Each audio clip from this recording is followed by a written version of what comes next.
Toutes et à tous, je vous propose de démarrer cette table ronde SCE5, la mobilité, un levier pour la sobriété numérique et énergétique qui contribue à la RSE des entreprises et des collectivités. C'est une question et on va essayer d'y répondre au cours de cette table ronde avec mes invités. Alors je vous propose un premier tour de table et on va se présenter tous les trois. Thomas Corvézier, bonjour. Bonjour. Directeur général de Greenspector, on vous entend. Est-ce que vous pouvez nous présenter en quelques mots, en quelques chiffres, en quelques dates, votre activité ? Alors Greenspector, c'est avant tout une société à mission qu'on a créée, que j'ai contribué à créer en fin 2010. Donc on a plus de 10 ans d'expérience dans le numérique responsable. On fait partie des pionniers du sujet en France et dans le monde. Et donc notre mission, c'est d'aider nos clients à réduire l'impact environnemental de leurs services numériques. Voilà. On aura l'occasion de revenir sur ce que ça recouvre. On peut quand même présenter un peu plus concrètement les solutions que vous déployez. Donc vous faites un audit de l'ensemble du système d'information de l'entreprise et vous évaluez l'impact écologique et énergétique ? C'est à peu près ça. Concrètement, on est à la fois éditeur de solutions. On a mis au point des outils innovants qui permettent d'aller mesurer très précisément les consommations d'énergie, les consommations de données et d'autres métriques techniques lorsqu'on exécute une application mobile, un site internet par exemple. Et à partir de ces métriques, on peut piloter la sobriété d'une application, on peut faire des projections d'impact environnemental, et ça va nous permettre donc de piloter ces dimensions dans le SI de l'entreprise. Et en quelques chiffres, en quelques dates, la société existe depuis combien de temps ? Vous revendiquez combien de collaborateurs ou de clients ? Alors on est une société indépendante, on est basé à Nantes, on est 15 personnes actuellement, voilà. Et donc la société existe depuis 2010 et on est vraiment concentré sur ce cœur d'activité de l'édition de ces solutions innovantes depuis 2015. Voilà. Donc en termes de start-up, on a fait un pivot. et on évoquera dans un instant aussi des cas clients avec vous. À votre droite, Julien Vic, bonjour.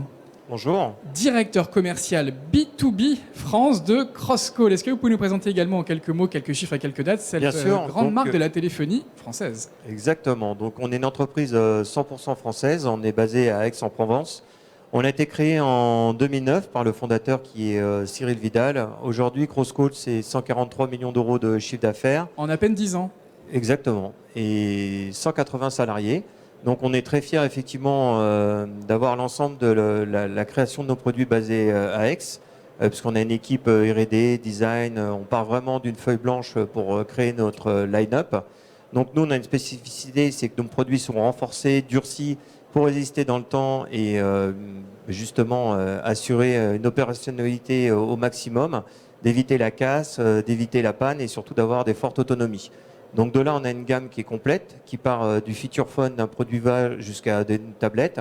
Et on va même arriver avec une approche assez nouvelle, puisqu'on a une gamme Core qui est dédiée plutôt col bleu, et on va avoir une gamme col blanc, qui est la gamme Action, qui sera un entre-deux en fait, et qui permettra d'évangéliser et d'avoir des produits renforcés et durcis au sein des entreprises. Une gamme qu'on peut d'ailleurs découvrir sur votre stand. Exactement. Et je crois que sur le marché B2B, vous avez une part de marché à 2 chiffres, je dis pas de bêtises. Oui, alors exactement, on a réussi, on va dire, cette année à monter à plus de 10% de part de marché sur le B2B en France. On travaille uniquement en indirect via des opérateurs et le channel distributeur. Et on a la chance de travailler effectivement sur des gros projets qui ont été déployés récemment, comme la flotte de la SNCF mobilise les contrôleurs, qui, vous allez voir, est complètement dans le sujet de la RSE et de la durabilité, on en parlera après. Et le plus gros appel d'offres qui a été déployé par Crosscall, qui est l'appel d'offres Neo 2, avec 200 000 terminaux et 30 000 tablettes pour équiper le ministère de l'Intérieur, pour la police et la gendarmerie. Voilà. Et on reparlera de ces cas clients dans un instant. On termine ce premier tour de présentation par Gwendal Rosier. Bonjour Gwendal. Bonjour. Directeur de l'accélérateur mobilité de Neoma Business School, donc un incubateur dans une école dédiée au développement des affaires. Alors presque, ouais, un accélérateur. Neoma, effectivement, c'est une école de commerce. Un accélérateur, moi, mon métier, c'est sourcer, sélectionner et accélérer des startups. Et par startup, j'entends pas des bonnes idées, même si ça commence. Ça, c'est effectivement plutôt au stade de l'incubation. Mais j'accélère des entreprises qui tournent déjà, qui ont une équipe, du chiffre d'affaires, ou si c'est sur le plan industriel, ont réalisé un POC. Et on va viser à les accélérer, effectivement. Et ce sont des anciens élèves de l'école, j'imagine, principalement, qui créent ces startups ? Alors, ni anciens élèves, ni étudiants, ou alors disons-le différemment. c'est très bien s'il y a des anciens élèves et des étudiants, mais ça n'a pas grand-chose à voir. En fait, moi, mon monde, c'est vraiment celui de la mobilité. Et on accélère toute start-up qui a une équipe, du chiffre d'affaires, etc., dans un domaine de la mobilité. C'est quoi les 4 domaines de la mobilité sur lesquels on travaille? Ça va être le déplacement de personnes, la dimension de la supply chain, c'est-à-dire les flux de marchandises, la transition énergétique et la smart city. La smart city étant ce qui nous rapproche le plus de notre salon d'aujourd'hui. De cette mobilité-là, mais qui complète finalement évidemment ces sujets. Juste quelques chiffres aujourd'hui, combien de startups ont été accompagnées? Donc 51 startups, et puis c'est en 2 ans et demi d'existence. Donc voilà, c'est un programme de 4 mois d'accélération la plupart du temps. Du coup, on est sur une bonne croissance. Peut-être peut-être 4 choses très rapides que peuvent venir chercher des gérants d'entreprise, des dirigeants d'entreprise quand ils frappent à la porte.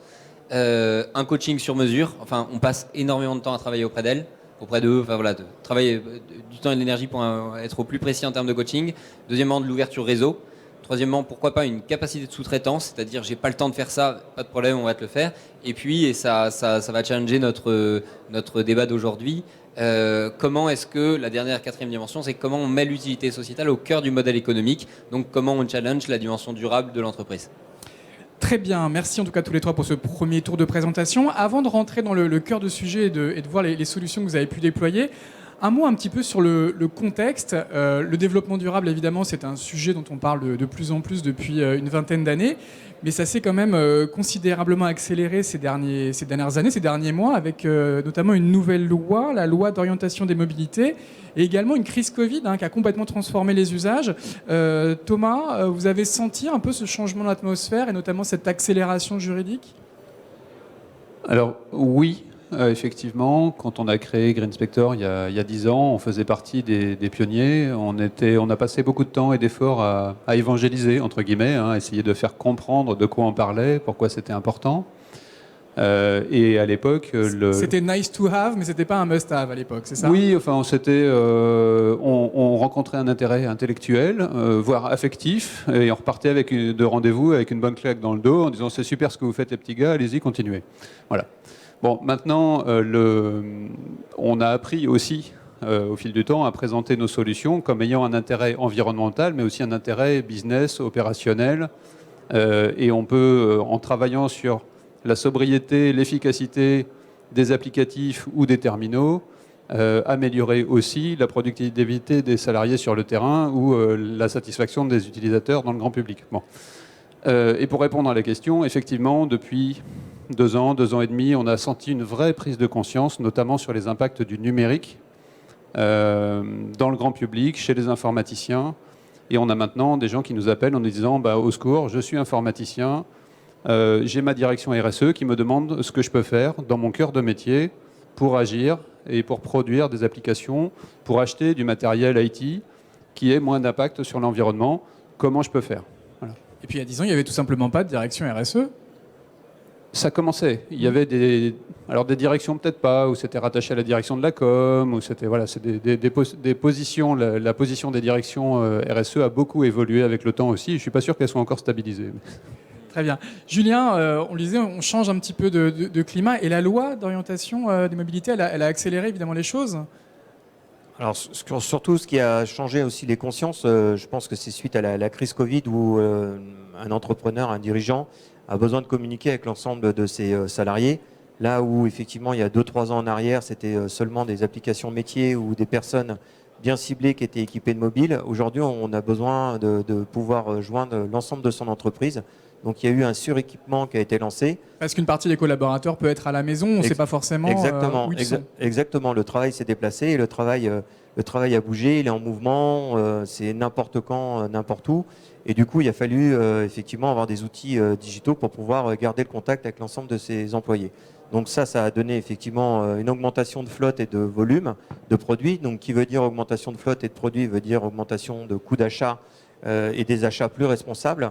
Et donc la RSE est devenue encore plus importante parce qu'aujourd'hui acheter un terminal, c'est plus comme on a pu connaître acheter une boîte avec un prix, mais c'est acheter vraiment une solution packagée dans son ensemble et surtout avec un calcul de TCO qui ne va pas se faire en one shot sur un seul prix. Mais on va en parler dans quelques minutes de la partie purement financière et du TCO, mais en tout cas voilà, les attentes des entreprises ont évolué. Exactement. Donc, ce qui est plutôt en notre faveur, parce que nous, depuis le début, effectivement, on a anticipé la durabilité de nos terminaux. D'ailleurs, on a travaillé ensemble avec Green Spector sur le projet Mobilis de la SNCF, et c'est ce qui a permis de faire ressortir que nos terminaux étaient premiers en termes de durabilité et d'opérationnalité sur une durée de 40 mois. Donc ça, c'est factuel, c'est concret, c'est une vraie flotte qui tourne aujourd'hui. La SNCF souhaite garder ses terminaux pendant 4 ans. Donc voilà, c'est vraiment. On va revenir dessus dans un instant, mais je voulais juste revenir, Gwendal, peut-être sur la question du contexte juridique. Je disais, il y a quand même une nouvelle loi qui est arrivée, la loi d'orientation des mobilités, l'homme, c'est ça? La loi l'homme, elle change complètement la donne. Elle oblige même des entreprises à penser et à acheter durable. Alors elle incite fortement, elle oblige, elle sanctionne pas nécessairement. Du coup, il faut voir jusqu'où on va. Mais effectivement, on a une loi cadre qui était publiée en fin 2019. Les décrets d'application sont entrés en 2020 et maintenant on est complètement dans son déploiement. Et donc le Covid est passé par là, donc avec tout un tas de réflexions sur les entreprises, parce qu'il y avait par exemple, accompagner la réduction de l'impact carbone des trajets domicile-travail.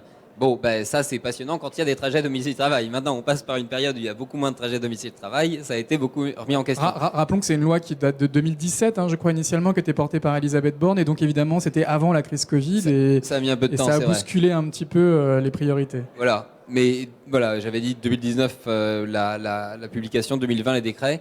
Bon, maintenant, on est dans une loi cadre sur laquelle des startups peuvent s'appuyer pour proposer des solutions. Et c'est quoi la perspective? C'est l'accessibilité aux personnes porteuses de handicap, à l'ensemble des lieux de travail. C'est la réduction de l'impact carbone sur les trajets domicile-travail, la réduction de l'impact carbone au général sur l'ensemble de l'activité.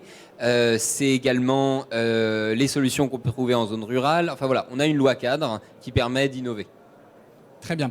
Alors on va du coup commencer peut-être à évoquer les solutions concrètes que vous avez pu déployer pour vos clients. Thomas, donc vous nous disiez, vous avez travaillé avec la SNCF. Comment ça s'est passé? Ils sont venus vous voir en vous disant qu'ils avaient une priorité liée aux questions de développement durable, ou c'était un sujet secondaire au début? C'est un très bon exemple, puisqu'on a vu l'évolution de leurs attentes au fil du temps. Quand on a travaillé pour eux la première fois, c'était sur la sélection de la flotte Cosmo. Alors la flotte Cosmo, vous la connaissez, puisque à chaque fois que vous vous faites contrôler à bord d'un TGV, le smartphone qu'ils ont dans la main, qui n'est pas de la marque Crosscall, celui qu'ils ont dans la main gauche, c'est un terminal donc, qui sert le contrôle à bord, qui a été choisi en 2017.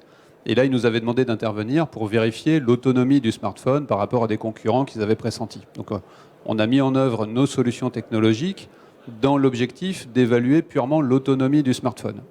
Donc c'est pas une question écologique, c'est une question pratique pour le contrôleur pour que ça tienne toute la journée. C'était une question très opérationnelle.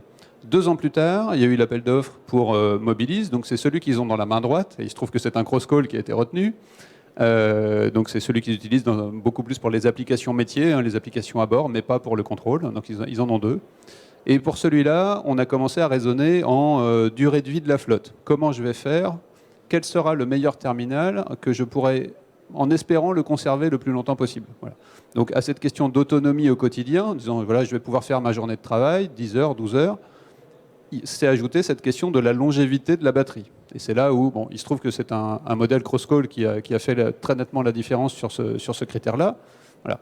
Et encore 1 an et demi plus tard, on est intervenu aussi pour SNCF Réseau sur un choix de 40 000 terminaux. Et là, on est allé encore plus loin avec la SNCF qui nous a dit non seulement je veux l'autonomie au quotidien, je veux la longévité de la batterie, mais je veux aussi des critères de durabilité différents, comme la robustesse et la réparabilité du terminal. Et donc là, on a pu donner une note de qualité RSE du terminal qui s'appuyait sur sa longévité, mais sa longévité vue selon 3 critères, donc la longévité de la batterie, la réparabilité et la robustesse. Donc on voit que c'est une très bonne illustration du fait que les attentes des grandes entreprises ont progressé dans ce domaine. Mais ce n'était pas des attentes forcément liées à l'environnement au début? Au début, non. Encore une fois, c'était très opérationnel. Mais maintenant, ça l'est. Voilà, là aussi, la prise de conscience, les attentes des métiers, de la direction générale ont été transformées. Et aujourd'hui, la SNCF, dans tous ses appels d'offres, que ce soit pour des terminaux ou pour quoi que ce soit d'autre, juge les réponses avec 20% de pondération sur les critères RSE. Donc il y a 20% dans tous les appels d'offres de la SNCF. Et d'autres entreprises le font, hein, c'est un exemple. Voilà, ils font partie des plus avancés, mais c'est un... Et alors juste avant de donner la parole à Julien pour Crosscall, qu'on comprenne bien sur ces différents critères, les écarts entre les meilleurs élèves et les mauvais élèves, ça allait de quoi à quoi à peu près Alors, on ne peut pas évidemment révéler le détail de toutes les évaluations qu'on a faites. Disons qu'on peut avoir des écarts qui vont de 1 à 3 ou de 1 à 4. Voilà, on a aussi fait des évaluations dans d'autres contextes que la SNCF. Hein. C'est quoi? Donc certains smartphones vont tenir 6 oui, heures, quand d'autres vont tenir...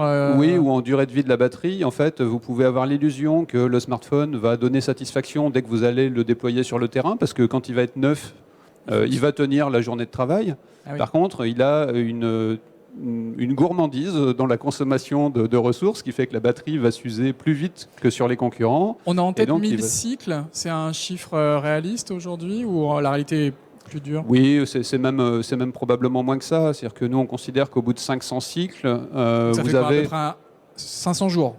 Si on recharge tous les jours. Ça dépend. Voilà, si vous êtes en 5 jours sur 7, si vous faites les 3-8, ça va aller beaucoup plus vite. Voilà, ça dépend si ce sont des téléphones individuels ou des téléphones mutualisés pour une équipe. Voilà. Mais globalement, au bout de 500 cycles de décharge complète, et ça dépend aussi évidemment quelle est l'intensité de l'usage que vous en avez, on va considérer que la batterie aura perdu grosso modo, tout ça est très approximatif, hein, mais 30% de capacité, ce qui fait que ça devient pénible au quotidien, et surtout 30% de capacité, c'est la limite en dessous de laquelle vous avez de telles différences d'usure entre les cellules de la batterie que le système ne sait plus le piloter, et c'est là où vous avez ce phénomène de j'ai 18% de batterie et 3 minutes plus tard j'ai plus que 4% de batterie. Voilà. Ce qui fait que voilà, généralement vous n'attendez même pas ce moment-là pour déclencher le remplacement. Très bien, alors Julien, on a bien compris qu'Oscall équipe la main droite et pas la main gauche des contrôleurs SNCF, donc si on a une pénalité, c'est pas de votre faute. Non, tout à fait. Mais est-ce qu'on peut revenir justement sur l'historique de ce partenariat? C'est effectivement un bon use case, puisqu'on s'est rencontrés, nous, il y a 2 ans et demi, au dernier Mobility for Business avec l'entreprise Greenspector, et on avait échangé justement sur le fait qu'on allait avoir nos produits testés et embarqués. Donc même pour nous, c'était une attente et une surprise, puisqu'en tant que constructeur, on ne sait pas comment on va ressortir dans le classement. Donc la bonne nouvelle, c'est qu'on était ressorti largement devant dans ce cas, et par rapport aux usages qui étaient demandés par la SNCF. Donc derrière, nous, on était déjà dans une optique de durabilité, donc ça nous a encouragé à aller encore plus loin. Donc aller plus loin, donc là, c'est quelques chiffres concrets, hein. C'est déjà une équipe dédiée à la RSE au sein de l'entreprise, donc c'est plus de 3 personnes qui travaillent au quotidien pour améliorer la RSE au sein de Crosscall. C'est effectivement une garantie de 3 ans sur nos terminaux, donc vous achetez un produit de la gamme Crosscall, c'est aujourd'hui garantie 3 ans, produit, batterie, mais aussi accessoires. Donc du coup, vous n'avez pas à vous soucier de la durabilité pendant 36 mois sur une flotte, donc c'est quand même quelque chose d'important. On a été encore plus loin avec la mise à disposition des pièces détachées. Les pièces détachées, si vous avez une flotte, c'est ce qui va vous permettre d'accompagner la durabilité. On est passé de 5 à 10 ans, donc vous avez une disponibilité de 10 ans de pièces détachées. Donc pas d'obsolescence programmée chez Crosscall. Au contraire, l'objectif c'est vraiment de garder son mobile. Et pour finir, ça se traduit par, je vous ai ramené une vue éclatée donc en bas là, d'un téléphone Crosscall. Sur cette vue éclatée, vous pouvez voir effectivement que c'est une conception qui est spécifique. Je vous remercie, que je vais montrer. Donc, qui est effectivement une conception spécifique, où vous pouvez voir que le produit n'est pas comme les autres, parce que c'est un produit où on va pouvoir visser. Il n'y a pas effectivement de composants collés. C'est un Lego, donc très simple à réparer.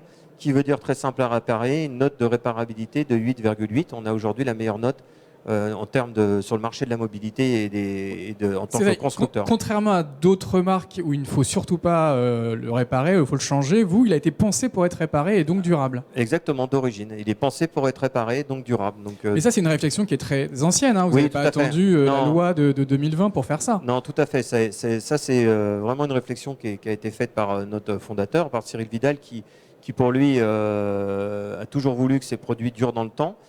Donc c'est vrai que ça correspond en plus aujourd'hui aux attentes du marché. Et comme le disait mon collègue sur la partie Greenspector, on est maintenant confronté sur tous les appels d'offres avec une note minimum de 20%, donc ça soit public ou privé. Mais demain, c'est peut-être une note qui sera aussi importante que le prix. parce que la durabilité et la traçabilité des produits au sein d'une entreprise sera aussi majeure que le prix. Alors vous le disiez, donc dans l'appel d'offres SNCF, par exemple, que vous avez remporté, 20% du critère de décision était lié à ces questions RSE. Alors, pas à cette époque, mais à aujourd'hui, maintenant, oui, c'est le cas. Donc, mais il n'y a pas que la SNCF, hein, c'est pour ça que j'insiste sur le Oui, on sujet. peut parler des forces de sécurité aussi. Qui Oui, sont équipées en exactement. cross-call, hein. Exactement. Il y a aujourd'hui une vraie volonté, que ce soit dans le public ou dans le privé, de mettre une note de durabilité, une note RSE d'entrée de jeu et qui est étudiée autant que le pricing. Voilà. Et qui demain, selon vous, enfin on va en parler de demain plus tard, Exactement, mais on pourrait parlera devenir de une demain. question primordiale. On va revenir peut-être sur d'autres cas clients par la suite. Gwendal, alors on l'a bien compris, au sein de l'accélérateur mobilité de Neoma, vous êtes plutôt dans une mobilité liée au transport. Est-ce que vous pourriez également partager avec nous des exemples concrets où la mobilité permet de répondre à des critères RSE ?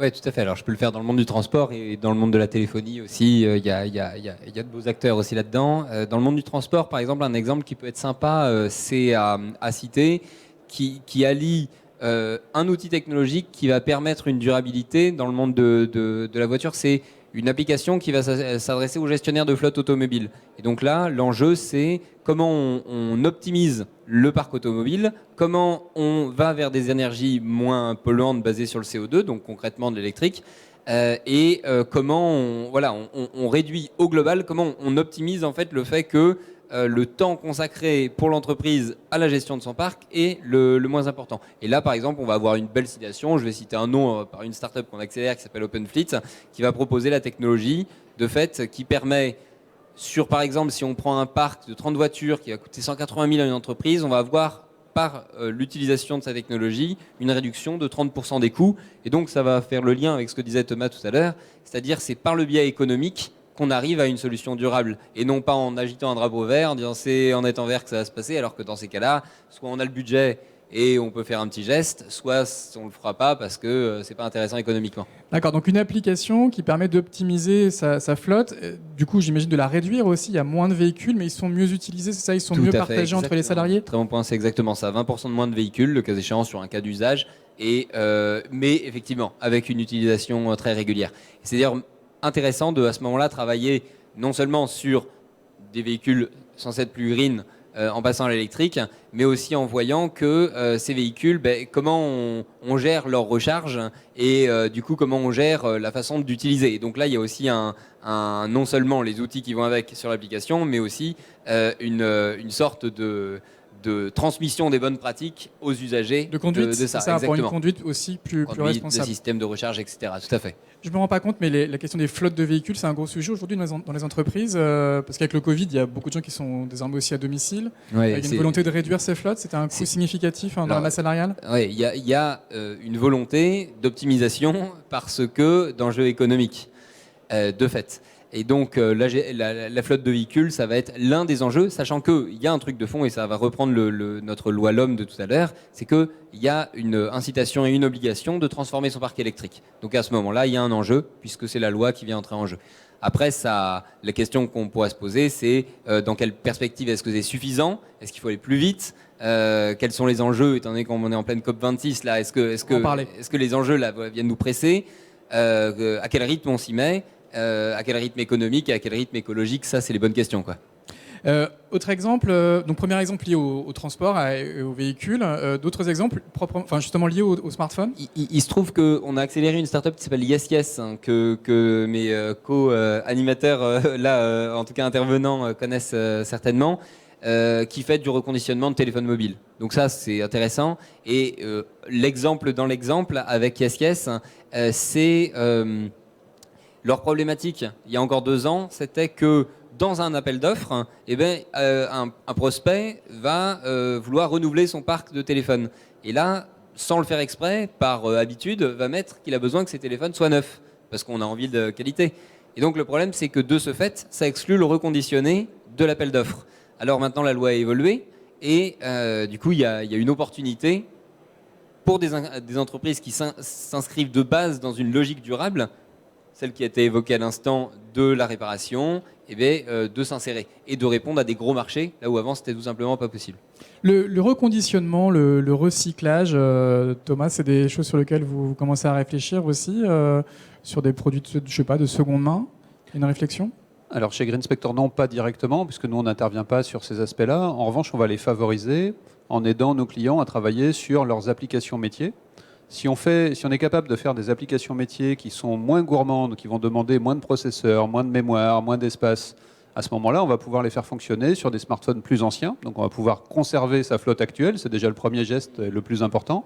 Et quand on va renouveler, on va pouvoir effectivement s'orienter sur des smartphones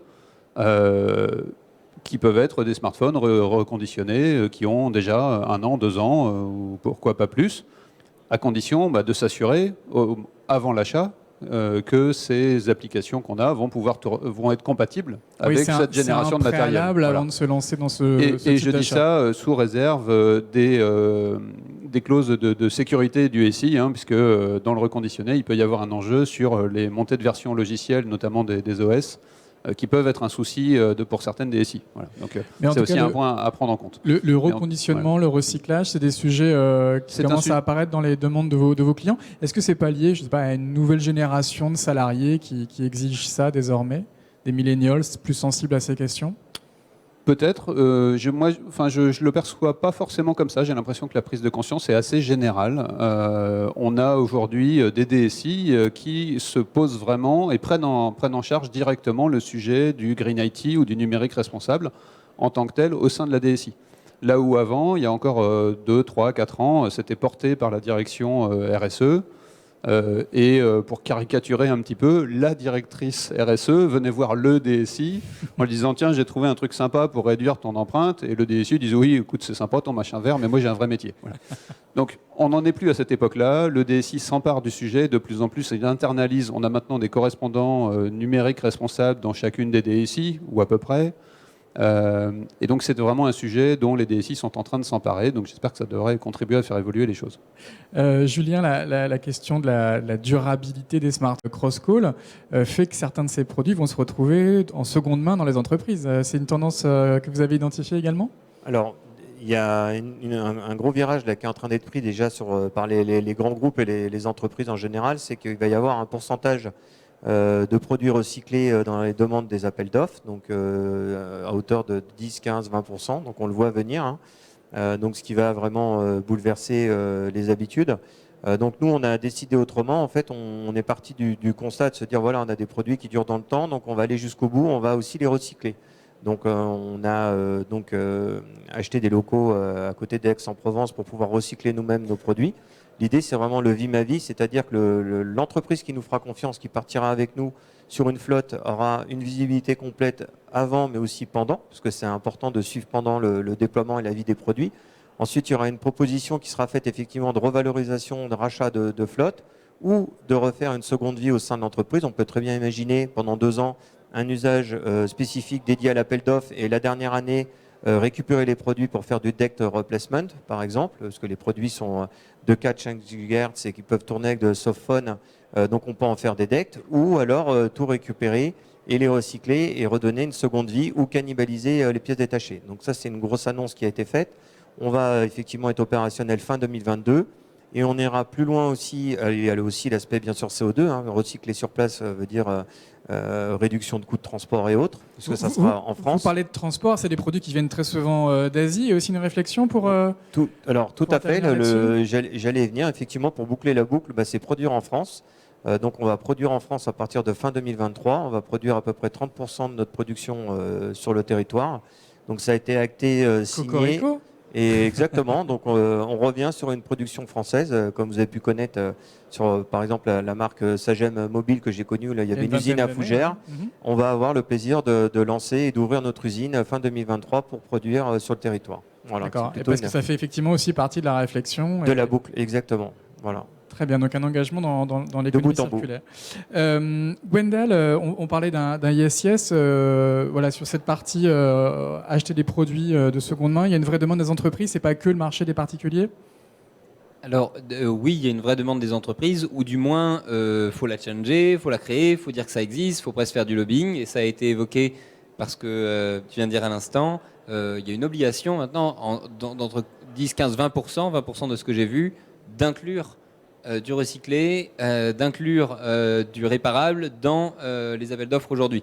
Donc il y a non seulement une appétence, mais en plus il y a une loi, enfin il y a une obligation. Et donc l'idéal, c'est d'acheter seconde main, réparable, comme ça on peut durer encore plus longtemps avec le produit, notamment du cross-call.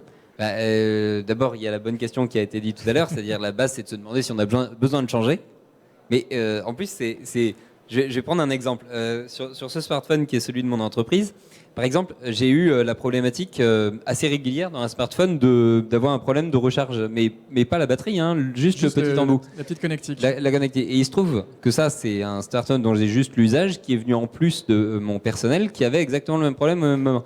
Et en fait, la solution au sein de mon entreprise, de la personne ultra bienveillante qui a bossé sur ça, c'est qu'elle a pris mon smartphone et puis elle m'en a donné un autre, qui est celui-ci. Alors que le perso, j'ai été dans une petite boutique, hein, et lui, avec une petite machine, il m'a enlevé la poussière qu'il y avait dans le truc, et voilà mon téléphone perso reparti pour une nouvelle vie. Il faut changer les habitudes. Faut se poser les bonnes questions avant tout de est-ce que j'ai besoin de changer, et ensuite, faut se demander si maintenant que j'ai acté que j'avais besoin, comment est-ce que je pense de façon systémique. Et là, effectivement, c'est un changement d'habitude. Le recyclage, c'est l'avant-dernière roue du carrosse, et la dernière roue du carrosse qu'il faut penser comme une ancienne habitude, c'est le déchet.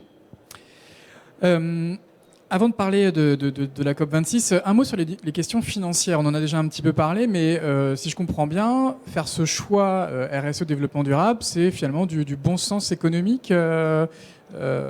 Thomas, il y a un surcoût, j'imagine, lorsqu'on choisit ces solutions, mais on s'y retrouve sur la durée ? Il peut y avoir un surcoût.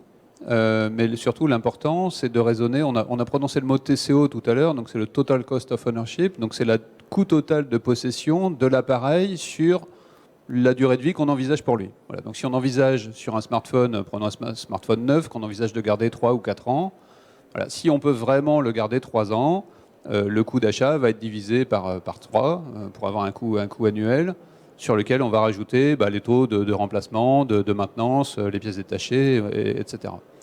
Et donc effectivement, on est confronté aujourd'hui à 2 catégories de pratiques chez les acheteurs IT, et Julien les connaît beaucoup mieux que moi, il pourra en parler beaucoup plus, mais grosso modo, voilà pour ce que j'en perçois.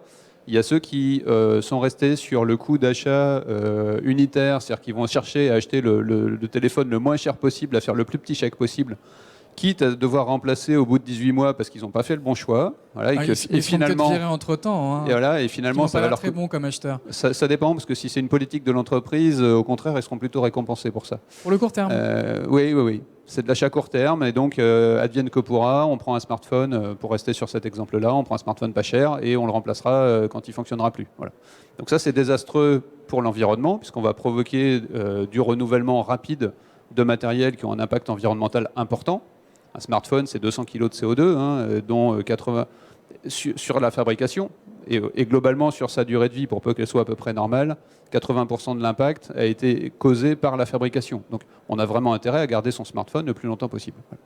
Et donc la deuxième catégorie, c'est ceux qui se sont posés des questions, soit pour des raisons environnementales, soit pour des raisons économiques, parce qu'eux, ils ont fait le calcul, et donc vont chercher à acquérir un appareil qu'ils vont pouvoir garder plus longtemps. Certes, ça impose un investissement à l'instant T qui est un peu plus important probablement, parce que si on veut un appareil qui soit robuste, qui soit bien réparable, dont le fabricant va garantir les mises à jour sur une durée suffisante, etc., voilà, il faudra peut-être dépenser un petit peu plus. Mais si on paye 50%, si je caricature, si on paye 50% de plus pour un terminal qu'on va garder 2 fois plus longtemps, normalement on n'est pas perdant, et l'environnement non plus. Julien, qu'est-ce qu'on dit à ces mauvais acheteurs pour les convaincre de changer de logique ? Je me permettrai pas de dire s'ils sont bons ou mauvais. En tout cas, ce que je peux dire, on le voit, il y a quand même une nouvelle génération d'acheteurs, effectivement, où c'est plus le prix facial qui compte. Et ils vont un peu plus loin dans le raisonnement, voire beaucoup plus loin en intégrant l'achat du produit, l'intégration des solutions, l'intégration des accessoires. Parce qu'il faut le savoir, typiquement, je vous prends un exemple concret sur nos produits. On n'a pas besoin de rajouter des coques renforcées ou des verres trempés additionnels puisqu'on a d'origine et industriellement déjà renforcé le produit. Vous parliez de la connectique tout à l'heure, des problèmes de connectique. On l'a travaillé en mettant une connectique à l'arrière de nos devices qui permet de fixer, charger, transférer. Donc du coup, on n'a plus la problématique d'avoir une connectique abîmée, donc ce qui permet aussi de faire perdurer le produit dans le temps. Enfin voilà, c'est toutes ces petites choses qui sont pensées et additionnées dans la conception qui vont déjà réduire forcément dans le temps. La deuxième chose, on n'en a pas parlé, mais il y a les TCO, les coûts visibles et les coûts cachés. Les coûts cachés, c'est le taux de casse, par exemple. Donc, on a un taux de casse de 0,23%. Comme tu disais, le taux de casse, s'il est important, il faut renouveler la flotte. Taux de casse qui veut dire immobilisation d'un terminal, c'est derrière l'inactivité d'un employé, Oui, ça donc peut qui veut coûter dire beaucoup perte de plus chiffre cher. d'affaires. Donc, Si c'est un cadre supérieur, ça peut coûter beaucoup plus cher que oui, le ou prix pas du terminal. forcément, ou même des gens qui sont en opérationnel, vous avez un taux de casse énorme, on l'a vu, hein, ils parlent de flottes qu'on connaît, on ne donnera pas le nom, mais qui ont été renouvelées 2 ou 3 fois sur des cycles de 3-4 ans, et des flottes, on se parle de plusieurs dizaines de milliers. Donc voilà, on est maintenant, c'est à nous aussi d'expliquer, c'est à nous de le démontrer. Heureusement, effectivement, avec Green Spector, c'est factuel, ça permet de rentrer dans des tests factuels. Il n'y a pas que le constructeur qui le dit. Et puis nous, maintenant, vu on commence à avoir des flottes volumiques et même des flottes moins volumiques, mais qui sont dans tous les types de verticales, d'avoir des testimoniaux et des témoignages clients, parce que ce qui compte, en fait, c'est le client final. Parce que le client final, s'il est satisfait de son produit dans le temps et qu'il l'a vécu réellement avec ses applications métiers dans son environnement, c'est le meilleur ambassadeur pour une marque. Donc voilà. Donc c'est pour ça que l'ARSE, effectivement, il faut le prendre dès le départ parce que ça demande des investissements et de la réflexion, puisque nous, ça veut dire une façon de fabriquer différente. Et derrière, dans le temps, ça paye parce qu'effectivement, les entreprises nous font plus confiance en disant je vais pouvoir durer dans le temps avec cette flotte. Bien sûr. Gwendal, on peut dire effectivement que ce sont des investissements durables pour les entreprises et que le surcoût à l'achat est rapidement compensé.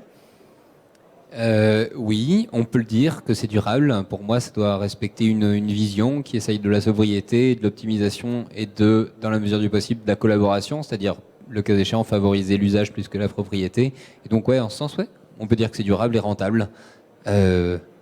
Après, la rentabilité, parfois, elle est un peu sur le temps, alors que et dans la simplicité, parfois, c'est plus simple de tout remplacer. Mais le problème, c'est que là, il faut se poser d'autres questions. Et donc, on est challengé sur comment je vois les choses et en fonction de ma responsabilité d'entreprise, comment est-ce que j'agis.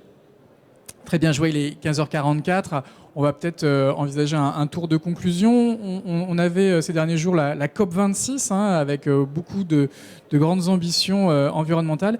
Est-ce que c'est que le début? Est-ce qu'au cours de la décennie qui vient, on ne va faire que renforcer ces questions? Est-ce que ça ne va pas devenir des questions absolument centrales désormais, aussi bien pour les collaborateurs que pour les entreprises?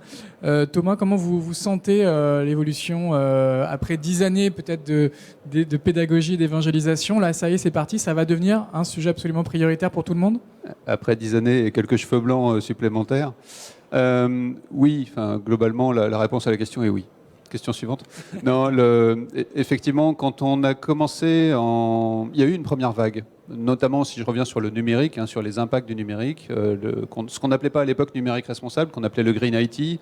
Il y a eu une vague en 2007-2008. C'était très lié au data center aussi. C'était très focalisé sur les data centers, tout à fait, mais il y avait de vrais enjeux sur les data centers, il y en a toujours, donc il ne faut surtout pas minimiser cet aspect-là. Mais ça, c'est sur un autre salon. Voilà, c'est dans un autre salon. Et puis, les impacts sur les terminaux, finalement, sont à l'échelle globale de la population. Les impacts sur les terminaux sont beaucoup plus importants que les impacts des data centers.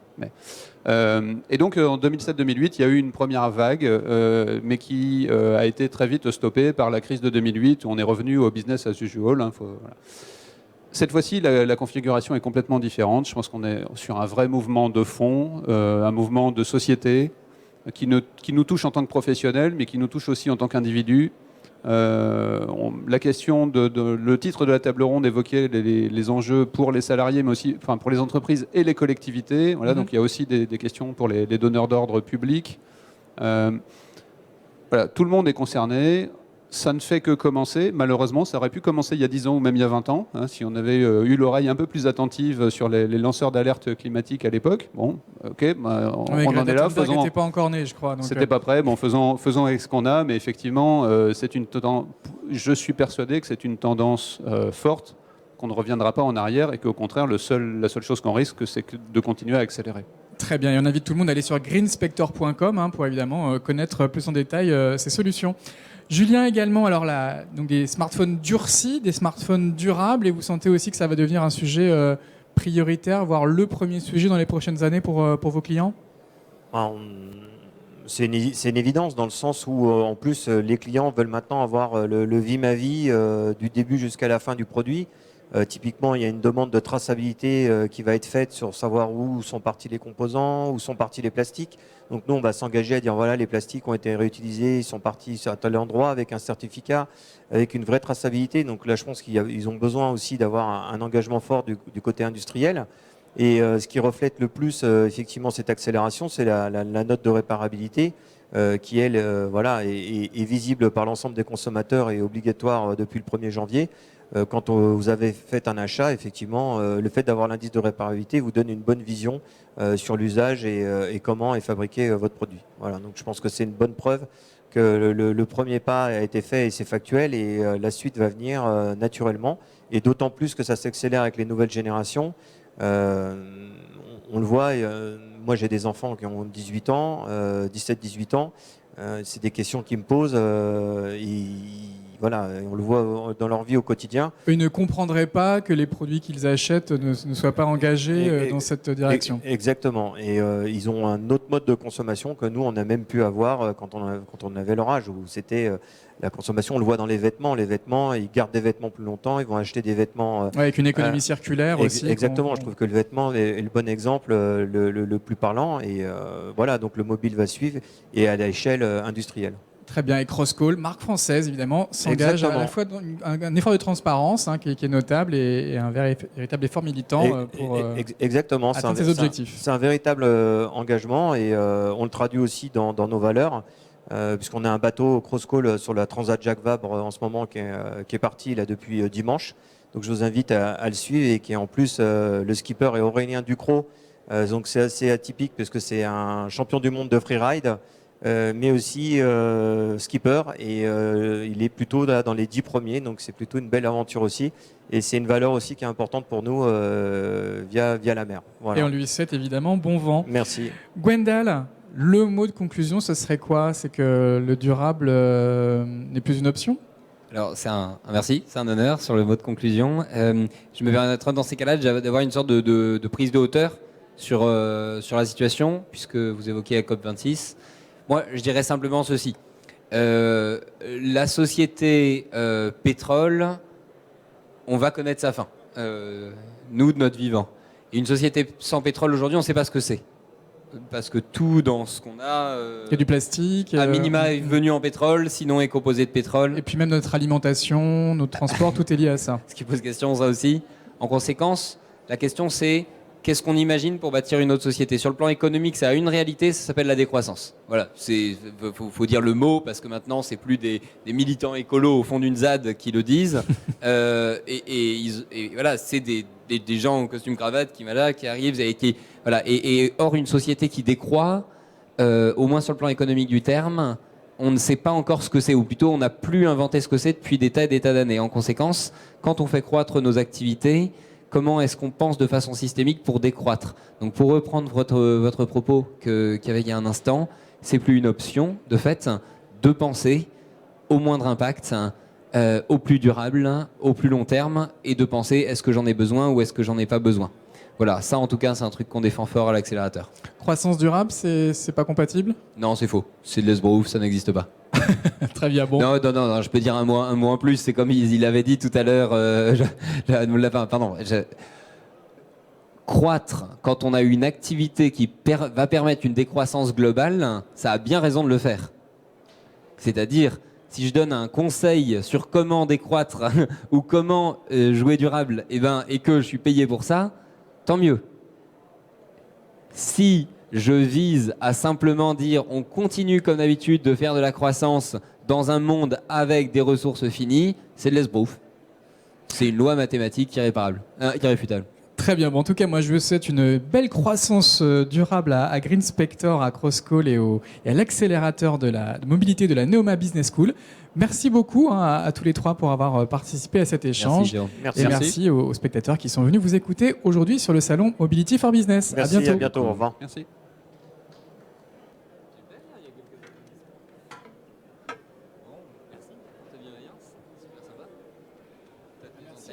Tous les trois, comment